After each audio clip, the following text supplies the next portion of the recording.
Bueno, buen día. Vamos a esperar, no mucho, un par de minutitos, si les parece, hasta 9:05 y ahí vamos a arrancar, ¿sí? Para que aquellos que están ingresando puedan.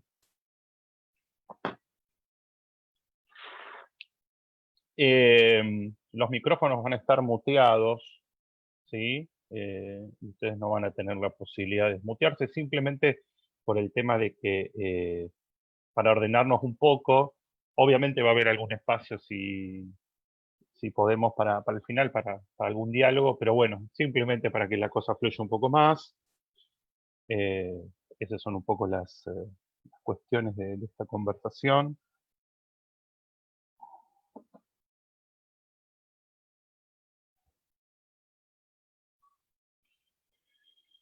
Bueno, no sé si Maya Baruch hay algún tipo de introducción en general respecto del contexto de esta charla que tiene que ver con el Preticum, si le idea empezar así directo.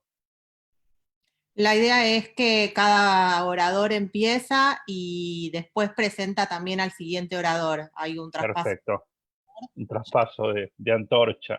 Estoy para ayudar por cualquier cosa técnica. Estamos transmitiendo en Facebook, en Muy el bien. evento de conferencias Presa WOT, y va a quedar grabado la conferencia si cualquiera puede verlo. Y el chat también, para decirles que el chat es privado, de manera que hablan con vos o conmigo. Perfecto. Para Ah, mantener. bueno, buena idea, exactamente. Cualquier duda, entonces las envía chat. Gran parte de esta conversación no me van a ver a mí, sino que van a ver a la pantalla, porque bueno, hay una presentación que nos va a guiar. La idea es cada tanto sacar un poco la pantalla compartida, si podemos conversar un poco, si les parece. Bueno, me presento un par de liñitas solamente, así también esperamos un par de minutos y arrancamos. Mi nombre es Jonathan Cohen, de formación universitaria, soy licenciado en psicología. A nivel judaico, soy egresado de Abarbanel, del Instituto de Formación de Profesores del Seminario Rabínico. Soy egresado de Beit Asaf, del Instituto de Hazanim. Y también estoy estudiando en Heschel, que es el Instituto Rabínico del Seminario Rabínico, valga la redundancia. A nivel laboral, desde hace ya más de 10 años, soy Hazan, soy también en Moré, profesor en Rosario, en la comunidad Rosario, eh, y desde marzo de este año también tengo el privilegio, porque no tiene otro adjetivo, no es un adjetivo privilegio, de poder coordinar Beit Asaf, el Instituto de Formación de Hazanim del Seminario Rabínico. También decirles que este espacio, junto al paralelo que se está dando en otra sala de Zoom, está de alguna forma en el marco de actividades que venimos haciendo entre Beit Asaf, el Instituto del Seminario Rabínico, y la Asamblea de Hazanim Latinoamericanos. Básicamente, el cuerpo de alumni, el cuerpo de egresados del Seminario Rabínico. Bueno, vamos a ahora sí ir comenzando. Eh, el, el nombre de esta conversación que vamos a tener es música sinagogal, qué, cómo y para qué. Esa es nuestra hoja de ruta. Y en esta poquito menos de horita que tenemos, vamos a conversar un poco sobre algunas cuestiones centrales que tienen que ver con la música sinagogal. ¿Sí? Entendemos por música sinagogal a todo lo que sucede musicalmente en una sinagoga. Aunque la respuesta parezca un poco tautológica, la realidad es que es la mejor forma de definirlo y por eso puse música sinagogal, porque no vamos a hablar de música judía en general. ¿Sí? No vamos a hablar de lo que tiene que ver con el folclore judío o con la tradición musical judía fuera de la sinagoga. No porque no sea un tema interesante, sino porque mi especialización, por decir así, tiene que ver con lo que pasa dentro de la sinagoga. Y obviamente estamos en el marco de un preticum de Shavuot que tiene que ver con el mundo sinagogal. Para empezar voy a utilizar una frase que a mí me gusta mucho, que es de Einstein, por lo menos atribuida a él. En algún momento tendría que chequear la fuente, pero en varios lugares aparece atribuida a él, donde él dice, si yo tuviera una hora para resolver un problema y mi vida dependiera de la solución, gastaría los primeros 55 minutos para determinar la pregunta apropiada, porque una vez supiera la respuesta correcta, yo podría resolver el problema en menos de 5 minutos. Es decir, esta frase lo que apunta es que a veces es mucho más importante cuál es la pregunta que hacemos antes que la respuesta. Por eso se me ocurrió 3 preguntas clave para pensar este fenómeno de la música sinagogal, que todos conocemos en general, que todos transitamos, pero que no muchas veces nos detuvimos a pensar exactamente de qué se trata. 3 preguntas clave que se me ocurre es, número 1, ¿qué es la música sinagogal? Número 2, ¿cómo se desarrolló este género? ¿Qué es lo que pasó en la historia para hoy en día cuando entramos a una sinagoga, un Beit Knesset, escuchar determinadas melodías y otras no? Y fundamentalmente, una pregunta mucho más ontológica para estos tiempos que corren, ¿para qué mantener la música sinagogal? ¿Cuál sería el sentido de seguir apostando comunitaria, profesional, ¿sí? Sinagogalmente a aquellas personas que se dedican a esto? Vamos a la primera parte. ¿Qué es la música sinagogal?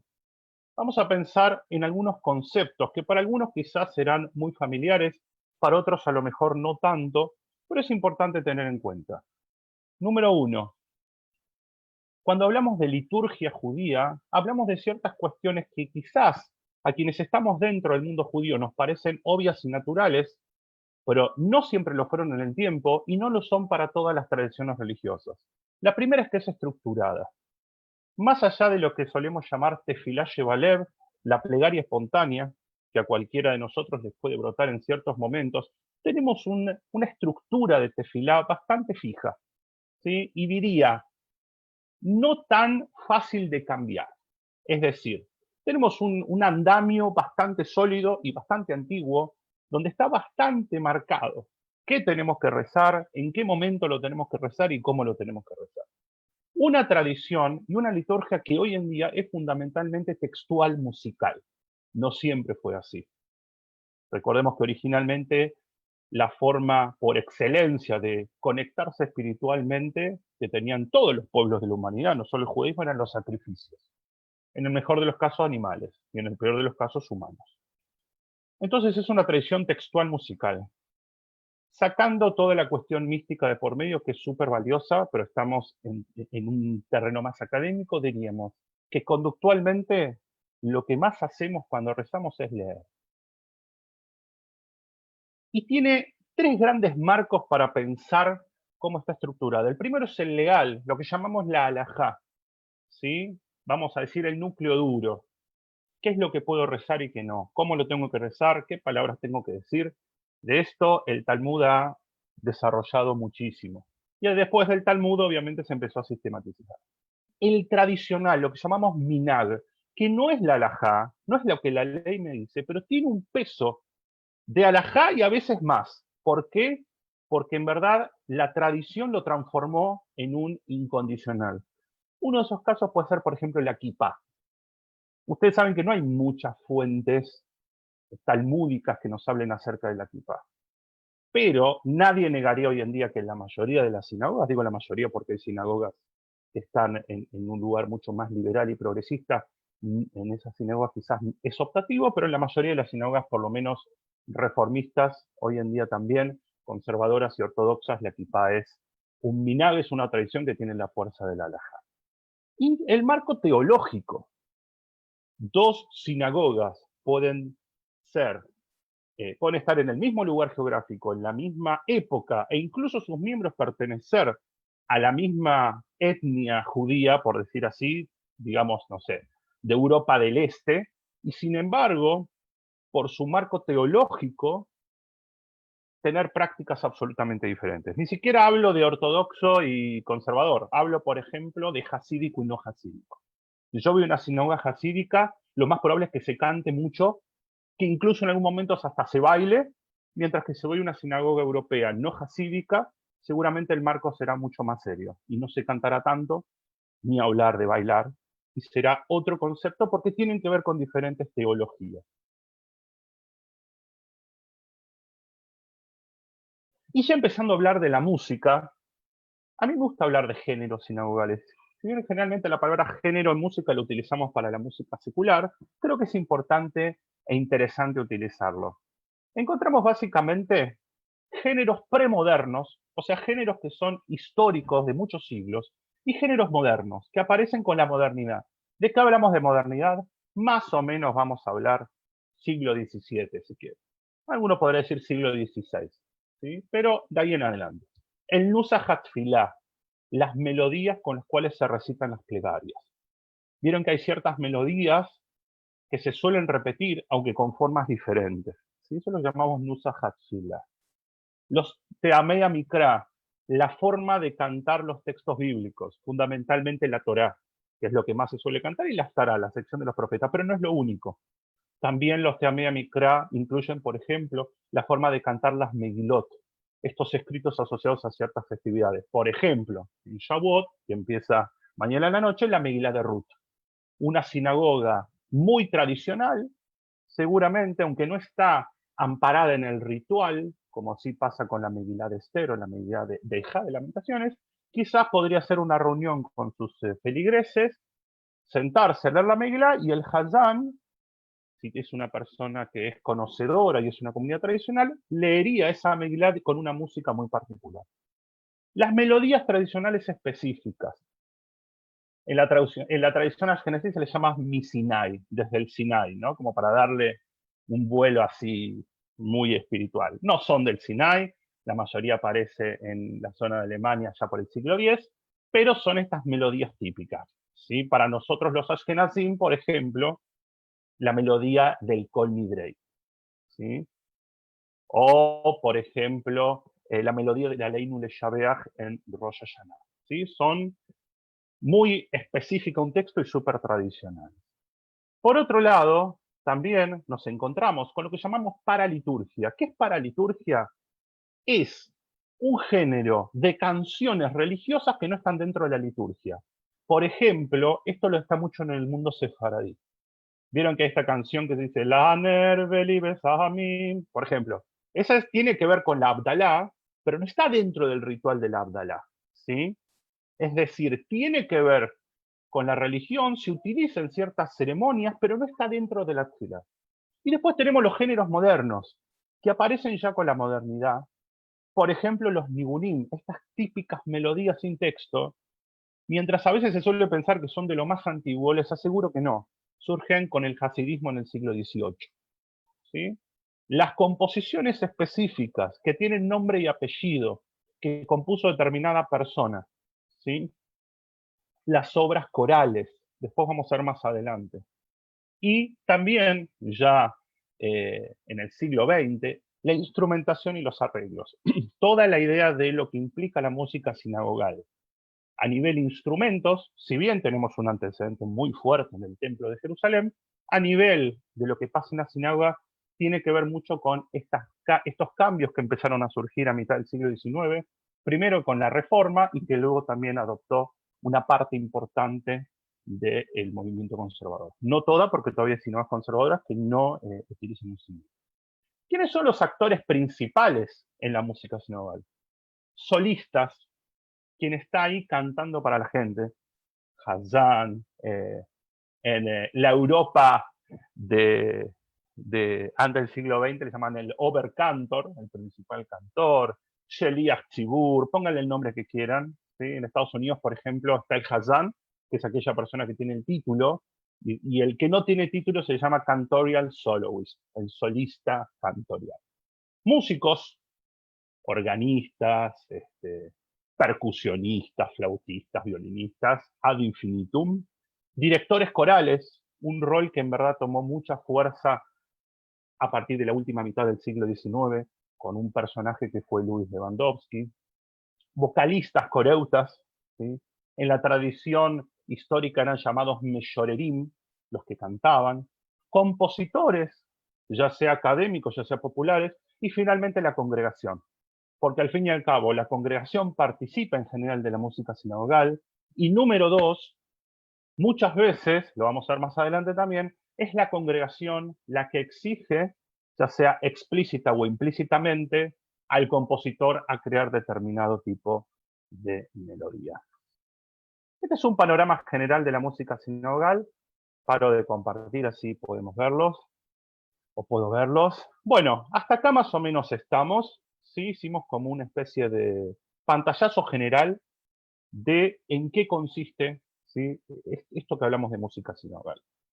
En esta segunda parte, lo que vamos a hacer ahora es hacer un recorrido histórico breve y esquemático, porque si no podríamos estar meses, de cómo llegamos hoy en día a un momento clave. ¿Por qué?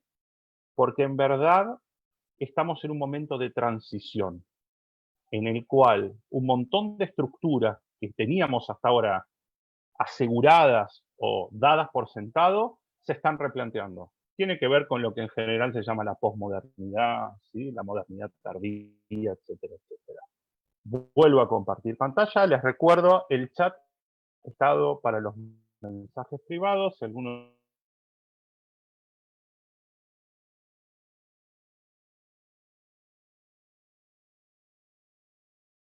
pasó, ¿sí?, desde los tiempos muy antiguos para llegar hasta acá. Número 1. Vamos a hablar de cómo está caracterizada la música en la Biblia, en el Tanaj. Haciendo una aclaración, la discusión teológica respecto de cuál es el grado de veracidad o no del Tanaj, respecto si esto que llamamos Tanaj fue entregado por Dios a Moshe en el Sinaí o fue compuesto por una serie de autores. Lo veo entre nuestros espectadores al Rab Ernesto Yatá, que trabajamos mucho este tema. No lo vamos a traer acá. Al fin y al cabo, como diría algún filósofo por ahí, es una cuestión de creer o reventar, y cada uno tendrá sus convicciones. Pero sí lo que sabemos es que como documento literario aparecen referencias a, a la música en el Tanaj. Número 1, aparecen cánticos eventuales, lo que podríamos llamar espontáneos. Yo no sé si tan espontáneos porque tienen un nivel de redacción que lo más probable es que ya existieran y los hayan colocado ahí. Por ejemplo, Moisés cuando cruza el Yam Suf, el Mar de los Juncos, la profetisa y líder militar Débora, ¿sí?, al ganar su batalla, David, por ejemplo, lamentándose de la muerte de Shaul y sus hijos, ¿sí? ¿Por qué decimos que son cánticos? Porque por su estructura literaria y en algunos casos por la forma en la cual está redactado o colocado en el texto, ¿sí?, espacialmente nos daría a entender que originalmente tenía alguna música que obviamente nunca sabremos. También tenemos secciones de cánticos religiosos. Los salmos son los más usuales. Estos 150 salmos atribuidos al rey David, digo atribuidos porque lo más probable es que tengan autores varios, que tienen estructura en sí de cánticos. Las lamentaciones, el libro de Ejá, ¿sí?, que está compuesto en un estilo de elegía, ¿sí?, de un cántico de duelo. El cantar de los cantares, el Shir HaShirim. Y por otro lado hay referencias musicales en la Biblia. La idea de que el rey David era músico, varias menciones al shofar y fundamentalmente en el Salmo 150 encontramos una mención explícita a cuáles eran los instrumentos que se utilizaban en el Beit HaMikdash, en el templo de Jerusalén. Es decir, la idea de utilizar instrumentos, si bien cada corriente, incluso dentro de cada corriente, cada uno tendrá otra postura, sí tiene un antecedente muy fuerte en nuestra cultura. Pero lo que tenemos que decir es que aún con estas referencias debemos aceptar que la principal forma ritual bíblica es el sacrificio. La música era accesoria. Cuando en la Biblia encontramos que un personaje o un colectivo quiere agradecer, pedir, alabar o lo que sea a Dios, lo hace mediante un sacrificio. Y esto se mantuvo en el gran templo de Jerusalén. Más o menos, vamos a hablar, son siempre fechas estimadas, pero a grandes números tampoco para marearnos.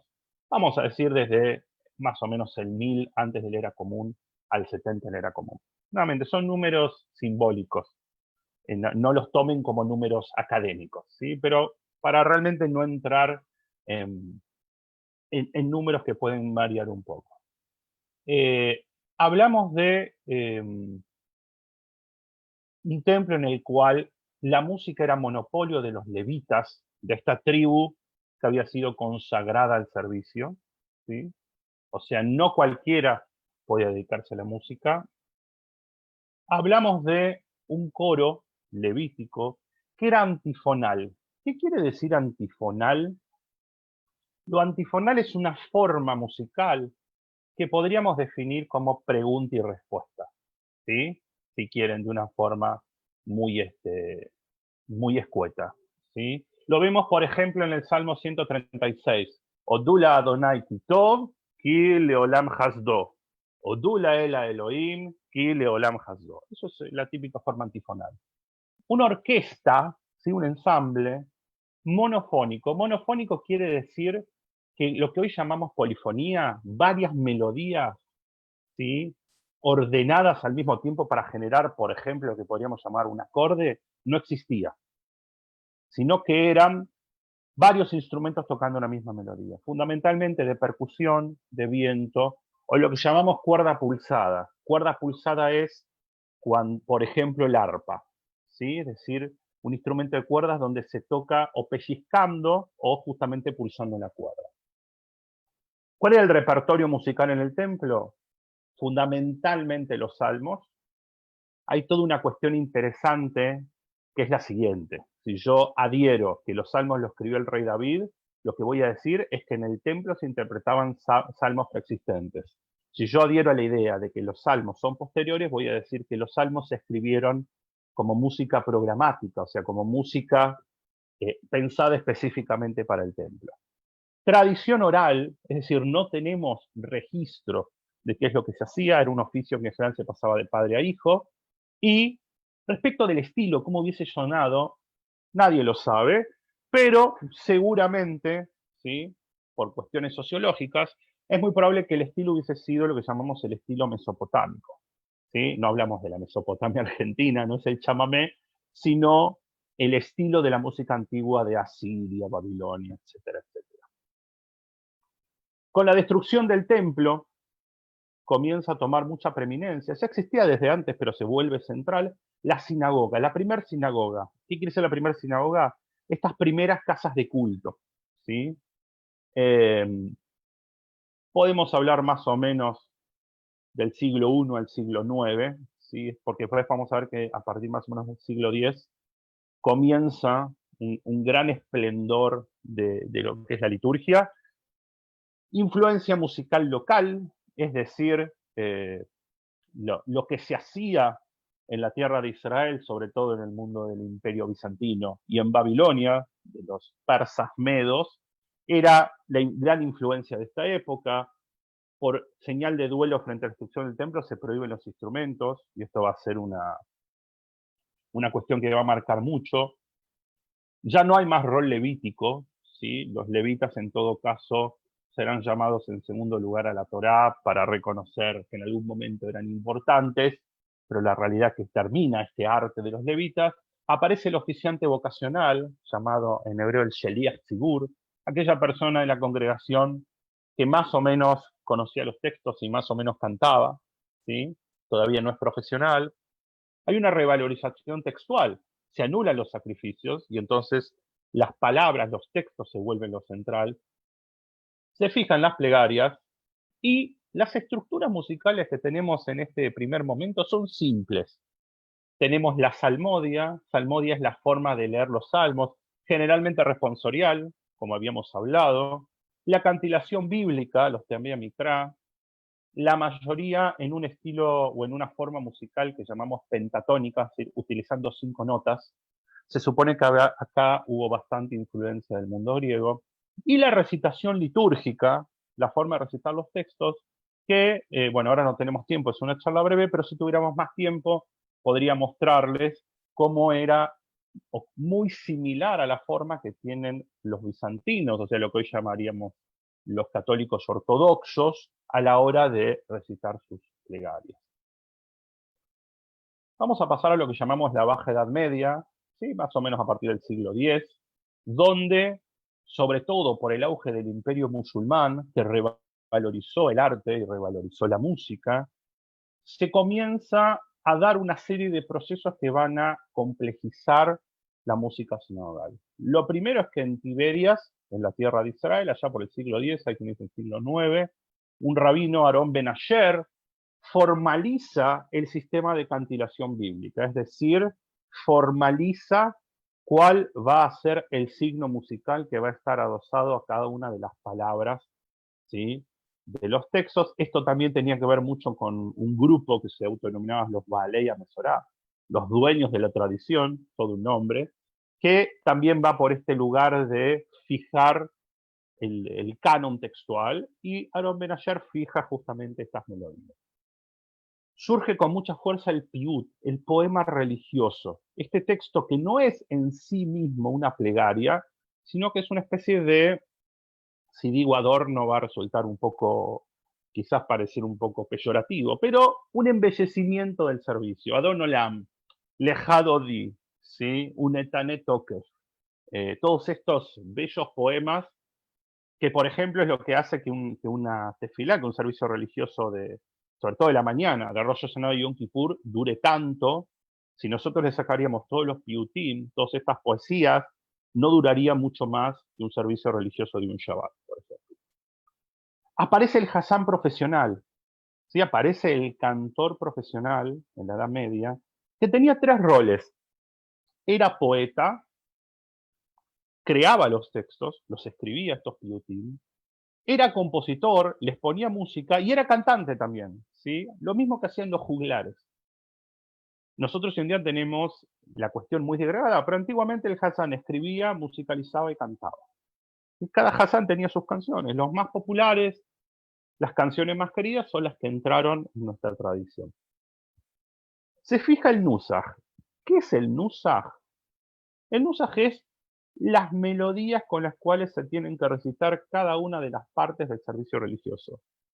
No es igual la estructura en todas las corrientes, no en todas las corrientes, sino en todos los colectivos étnicos judíos, ¿sí? Por ejemplo, mientras que en el mundo ashkenazí en general, el Nusach depende del tipo de servicio religioso que sea, en algunas comunidades sefaradíes, el Nusach depende de la semana en la cual estén transitando, por ejemplo. Pero encontramos, ¿sí?, a un rabino muy importante de la Edad Media, ya ahí terminando la Edad Media, siglo XIV, el Maharil, Jacob Merlin, en Mainz, uno de los centros más importantes del mundo judío de Europa, que él lo que hace es fijar o establecer que es casi una obligación recitar las plegarias de la forma en la cual deben ser recitadas.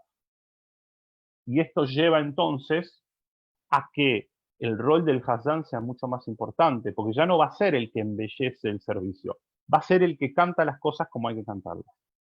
Y obviamente encontramos influencia de la música secular, melodías, escalas, o sea, la serie de intervalos entre notas y notas, estructuras musicales. ¿Sí? Muchas de las canciones que hoy nosotros llamaríamos típicas de la sinagoga tienen influencia externa. ¿Sí? Por ejemplo, el Mao Tzur típico ashkenazí, en verdad es una versión de una canción folclórica alemana. ¿Sí? Y llegamos a la modernidad.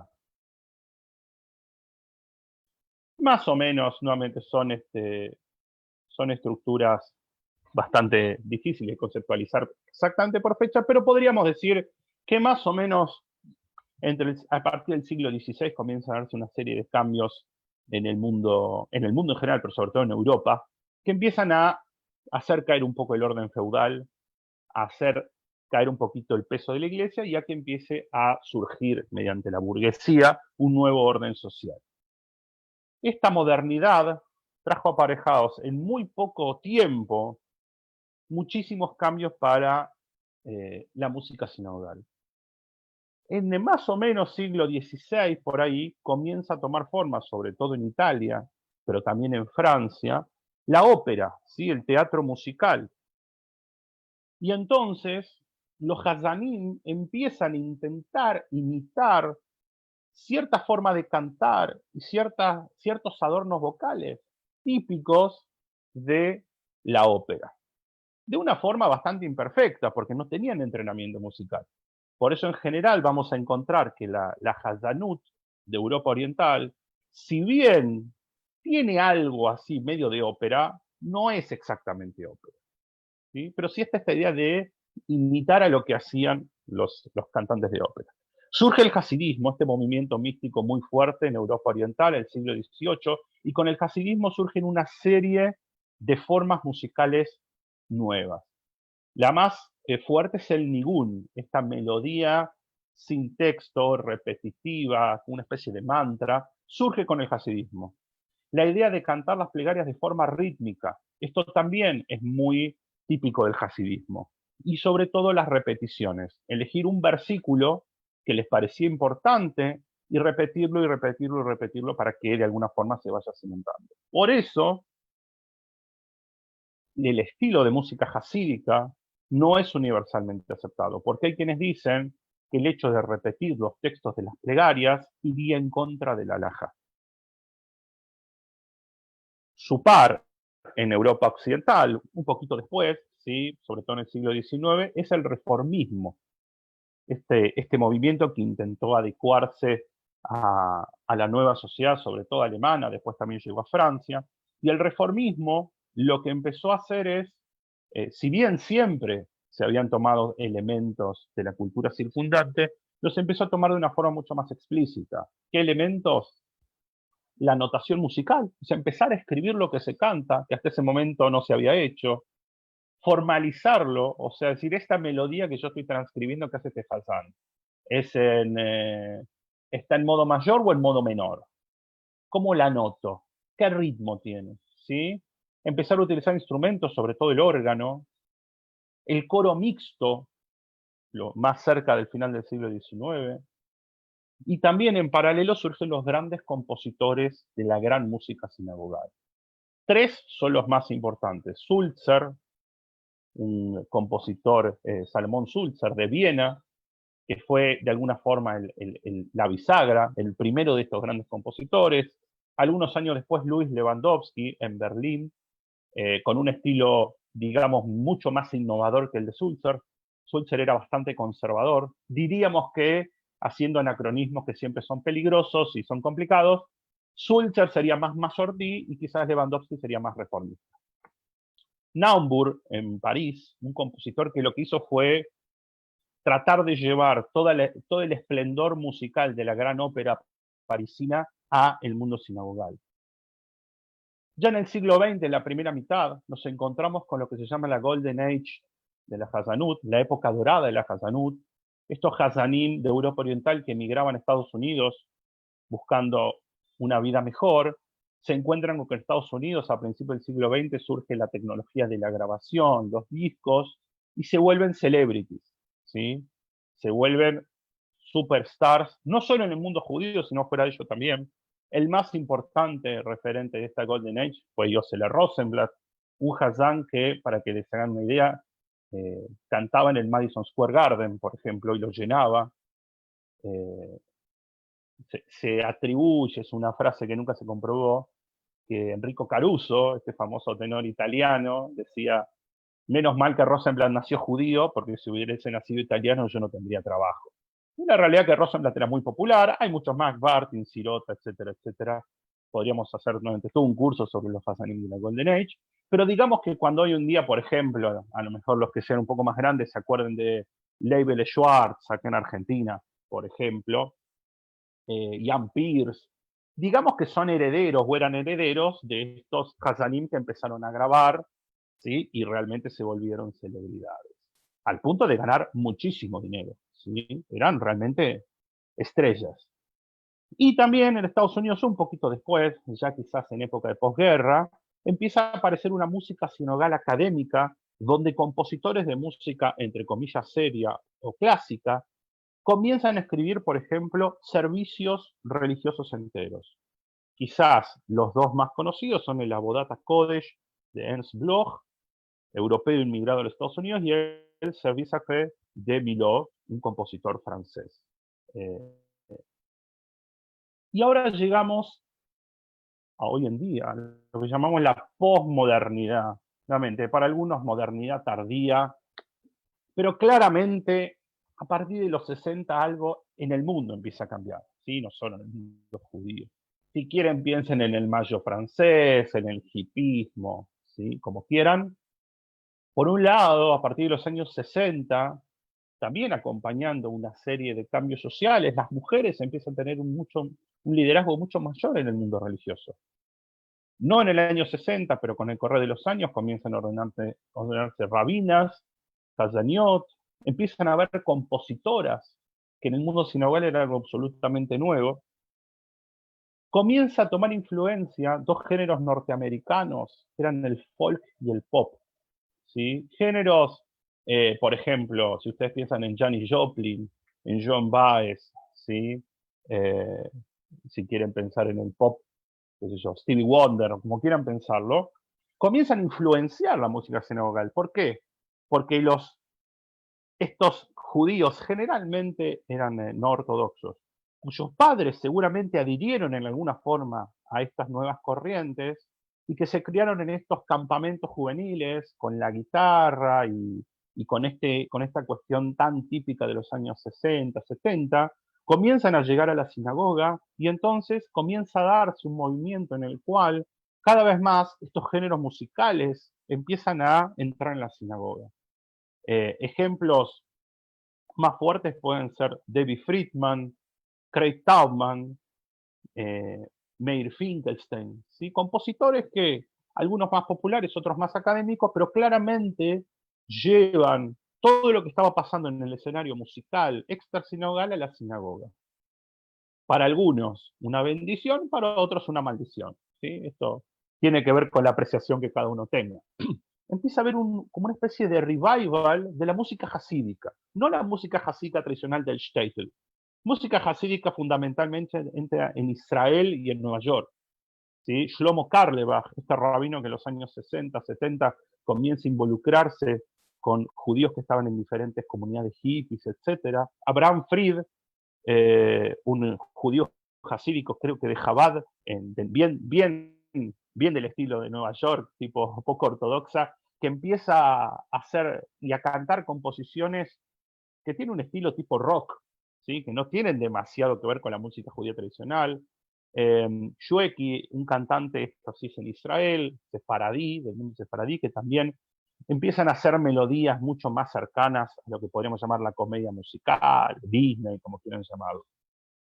Nos encontramos también con fenómenos que se llaman neo-orientalismo, es decir, en Occidente, Estados Unidos, Argentina, comienza a despertar un nuevo interés por la música del Medio Oriente. Esto va en consecuencia con el desarrollo del Estado de Israel. Y entonces congregaciones fundamentalmente como Bnei Yeshurum en Nueva York, más acá en el tiempo como la agrupación Nabat Elah en Israel, intentan llevar este sabor de Medio Oriente a la sinagoga ashkenazí. Bnei Yeshurum fue un éxito total. Lo que hoy en día la mayoría de las sinagogas en Argentina hace, lo empezó a hacer hace 20 años Bnei Yeshurum. Interesante, con staff argentino. ¿Sí? Y es muy interesante esto, porque también se mezcla mucho lo latino. Hay así como una especie de fascinación en Estados Unidos por la música latina, por eso también encontramos muchos hazanim argentinos, orgullosamente puedo decir muchos de ellos formados en el seminario rabínico, en roles muy importantes en el ámbito musical norteamericano a nivel sinogal.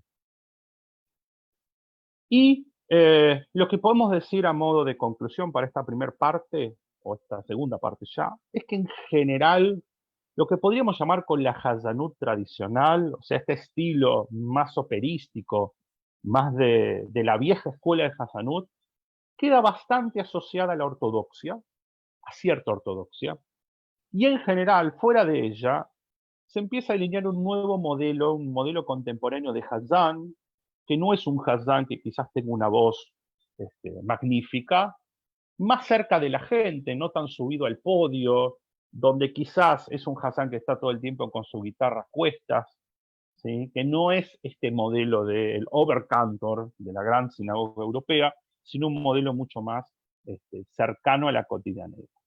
Hasta aquí el final de la segunda parte de nuestra conversación. Entonces, para resumir un poco lo que estuvimos viendo, lo que estuvimos trabajando, dijimos, número 1, conceptualizamos qué sería la música sinagogal. Número 2, empezamos a conocer o conocimos este desarrollo. Y lo que vamos a a ver ahora es cómo en verdad, si nosotros prestamos atención a estos periodos, vamos a encontrar ciertos movimientos históricos que nos hablan de alguna tendencia, y es lo que ahora vamos a ver, ¿sí? Muy bien.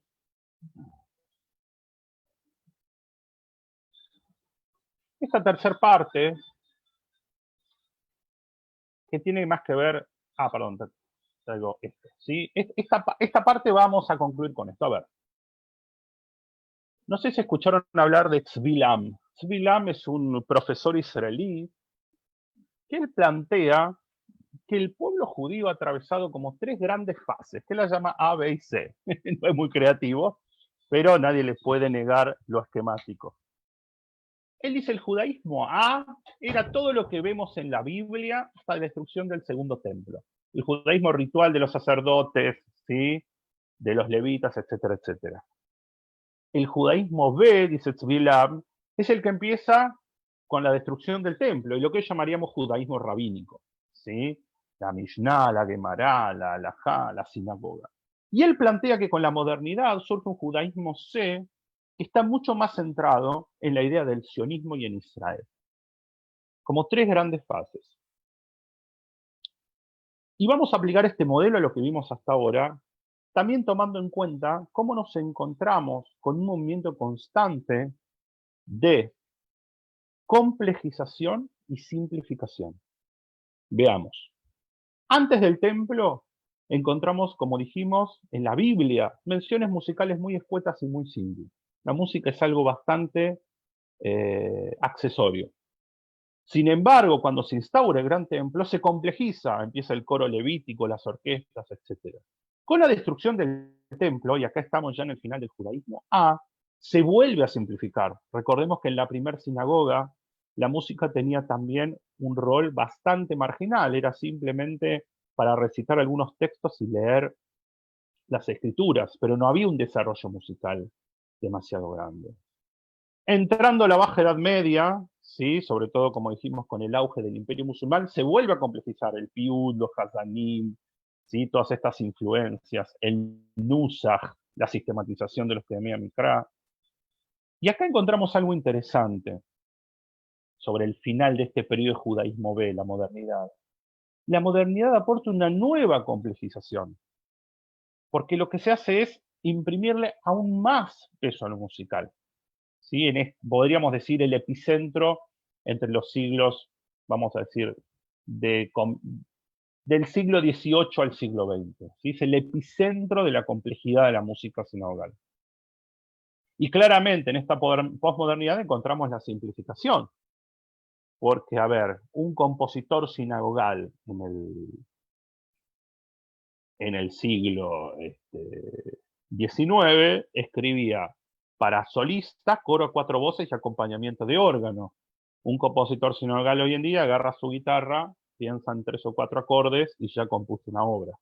¿Sí? Sin desmerecer, claramente hay un nivel de simplificación. Entonces, básicamente, en la actualidad nos encontramos con una música sinagogal diversa, fundamentalmente.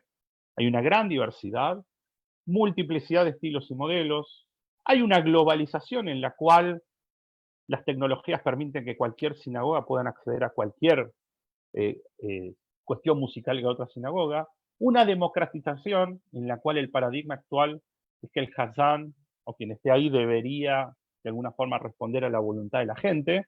Y un eclecticismo intrasinagogal. O sea, en una misma sinagoga me puedo encontrar con varios estilos. Llegamos entonces a la tercera pregunta, y es un poco, ¿sí? Ya el comienzo del cierre de nuestro encuentro.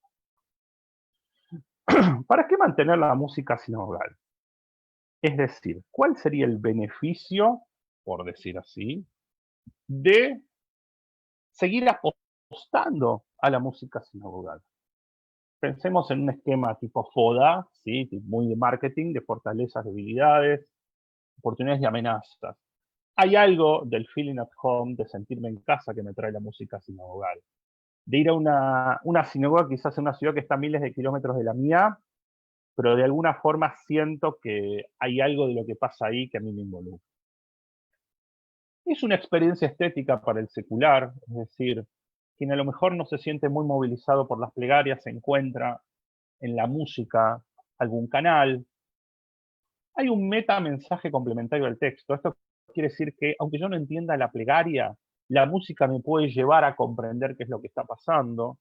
Alienta la participación comunitaria, el canto congregacional. Oportunidades, ¿qué escenarios actuales serían propicios para consolidar la música sinagogal? El revival espiritual que estamos viviendo, no solo desde que comenzó esta pandemia en general, de hace algunas décadas, ¿sí? Pareciera que la modernidad extrema o el racionalismo extremo le está dando paso a una nueva espiritualidad.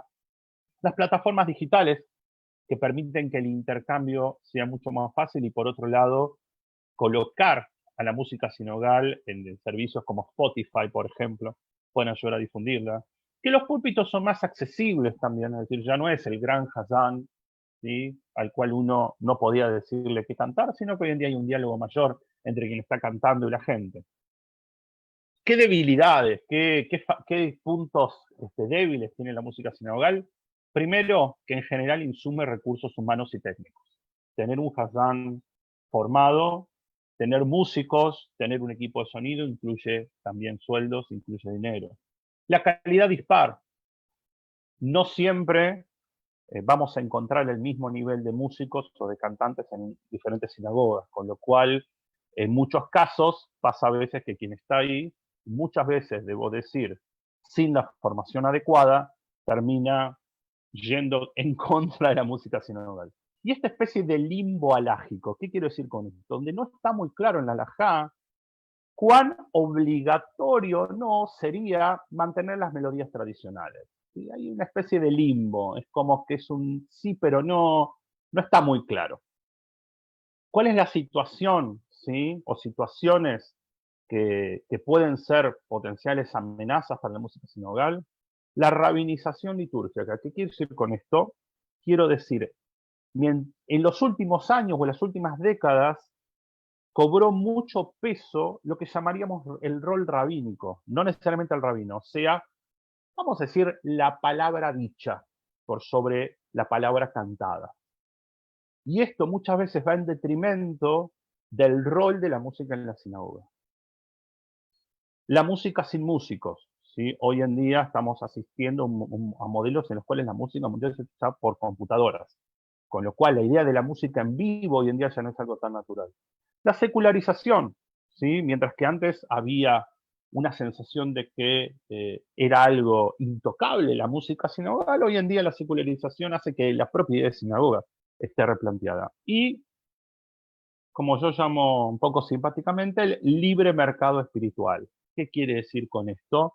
Esto quiere decir que, de alguna forma, mientras que antes, por limitaciones geográficas y también económicas, uno estaba bastante circunscripto a su sinagoga y, entre comillas, no le quedaba otra que escuchar lo que se hacía en la sinagoga, hoy en día, ni hablar ahora del mundo del Zoom y demás, pero si quieren saquémoslo, la posibilidad de tener medios de transporte más accesibles o incluso la multiplicidad de sinagogas en diferentes, en ciertas localidades, hacen que de alguna forma se genere una especie de competencia en la cual muchas veces, con tal de resultar más atractivo, no necesariamente se va a hacer música sinagogal.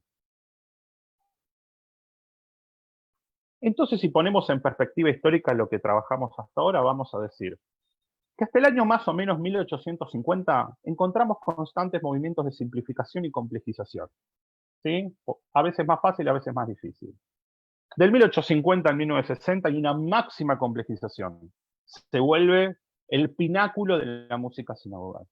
Diríamos que, a grandes rasgos, si yo hago una antología de lo más glorioso de la música sinagogal, lo más probable es que vaya, esa antología incluya cosas entre 1850 y 1960 más o menos. Y a partir de los 60, 70, como lo quieren llamar, hay una constante simplificación. Cada vez se va reduciendo más. Cada vez, algún purista diría, se van bajando los estándares. ¿Sí? Otro diría, se va democratizando. Son visiones. Pero la pregunta clave a futuro es, ¿Va a haber una nueva complejización de la música sinagogal? ¿O vamos camino a un minimalismo en lo cual el rol de la música va a ser un rol mucho más acotado, o en todo caso un rol preeminente, pero sin demasiada conexión con lo que llamaríamos tradición musical? Es decir, ¿tendremos sinagoga sin música o tenemos música sin sinagoga? Y hay dos posibles caminos. Uno es el del revival y el otro es de la contracción. ¿Qué es el revival? Es una nueva ola de, por ejemplo, lo vemos con el Yiddish, que parecía que estaba muy circunscripto a un nicho y ahora sí explotó. En un revival se reposicionaría el rol clásico del Hassan, mientras que en una contracción se generaría un rol nuevo. Surgiría en el revival una especie de neoclasicismo litúrgico. Esto quiere decir volver a esas viejas obras clásicas desde algún formato un poco más moderno, mientras que en la contracción seguiría el minimalismo desde un lugar muy popular, ¿sí? Digo, así como en los 60 entró la música folk, ¿sí? O surgió la música folk, y en los 80 más o menos, 90 entró en la sinagoga, no sabemos, ¿sí? Ahora estamos en el 2020, quizás en algunos años géneros como el rap, el hip hop, o ahora como está mucho el trap, llegarían a la sinagoga. En un revival habría sobredemanda, o sea, las sinagogas se pelearían por conseguir Hazanim. En una contracción habría sobreoferta, al revés, es decir, habría más músicos interesados en trabajar que sinagogas interesadas en contratar. En un revival, los programas de formación volverían a lo clásico, ¿sí? A los viejos programas de formación de Hazanim. En una contracción se reformularían los programas. Y lo más interesante es que estos dos fenómenos están pasando bastante en simultáneo. Hay un nicho específico que todavía sigue convocando a estos viejos Hasanim de antes, no 100%, pero bastante cercano a lo que llamaríamos la ortodoxia no hasídica, y por otro lado, algún conservadurismo clásico. En Europa pasa mucho esto, en las grandes sinagogas. Si uno, por ejemplo, quizás va a Berlín, va a encontrar en algunas sinagogas de Berlín el órgano de tubos que se hace Lewandowski. Pero en la mayoría de las comunidades de América Latina, Estados Unidos e Israel, hay un rol, hay una contracción de la gran música sinagogal. Es decir, pareciera ser que deberemos, quienes estamos en el mundo de la música sinagogal, adaptarnos a esta nueva realidad, de que las cosas han cambiado y que deberemos ver la forma de adaptarnos a estos nuevos tiempos. ¿Qué podría surgir o qué propuesta uno podría hacer? La idea de alt-neu, ¿sí? De viejo y nuevo a la vez, en la música sinagogal. Salir de un modelo de revolución, desde yo voy a cambiar todo, a un modelo de evolución, a seguir a montarse la tradición histórica y seguir para adelante. Un eclecticismo criterioso, o sea, aunque uno traiga diferentes elementos de diferentes tradiciones, tener cierto criterio para elegir qué. Considerar el texto y el contexto, libertad en la composición, pero siempre tener en claro de qué habla la plegaria que estoy componiendo y en qué contexto se hace. No es lo mismo componer para Simchat Torah que para un Iskor de Yom Kippur. Y el involucramiento congregacional. Si yo no voy a tener el apoyo de la gente, si no voy a tener a alguien que cante mis canciones, van a quedar en el olvido. Sí, después vamos a ver la propuesta de Sulzer, de este compositor, que creo que es muy adecuada, que tiene que ver con refinar y actualizar la tradición sin descantar. Puntos clave que me parecen interesantes para pensar este nuevo escenario y ya vamos terminando. Número 1. Estimular la participación de músicos y cantantes en los servicios religiosos. Si en mi sinagoga tengo gente que canta bien y gente que toca bien, involucrarla. Y alentar a que los cantantes sinagogales hagan estudios formales. Estudiar sirve, la formación sirve. No es lo mismo cantar bien sin saber lo que estoy cantando que tener una plena conciencia de lo que estoy haciendo. De parte de quienes estamos en los institutos de formación, ofrecer espacios accesibles a nivel geográfico, económico y conceptual. Saber que los tiempos cambiaron. Dicho sea de paso, por ejemplo, en Beit Asaf, en el Instituto de Hassanim, ahora todo el estudio es virtual, toda la modalidad es online. Eso permite que tengamos más alumnos extranjeros que argentinos.